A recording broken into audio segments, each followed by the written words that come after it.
Alam niyo po ba, gusto ko lang maging honest 'no. Parang nawawalan na ako ng ganang gumawa ng mga video sa reels. Kaya na lang siguro mga followers ko nag-i-inspire sa'kin na gumawa at magpatuloy pa.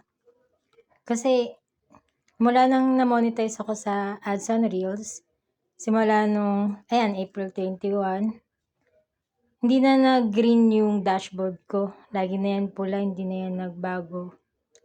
Dati kahit 4 days akong hindi mag-upload, maraming nanonood sa'kin, continuous yung watch hours ko. Pati mga followers ko sunod-sunod din yan kahit 1 day, maraming nagfa-follow sa'kin. Pero ngayon pasalamat na ako kung merong 1 o 2 na mag-follow. Tapos tingnan niyo naman yung sahod ko, barya na nga lang, pabawas pa ng pabawas. Hindi ko talaga maintindihan, tina-try ko naman mag-upload kung hangga't maaaring madami, kayanin ko kaso hindi naman gano'n kadaling mag-edit, lalo't may trabaho din naman ako. Pero sinusubukan ko naman kahit na once a day makapag-upload ako. Tapos ayan, pagtingin ko kanina, naging ganyan na yung sahod ko. Paano ka naman mai-inspire gumawa niyan?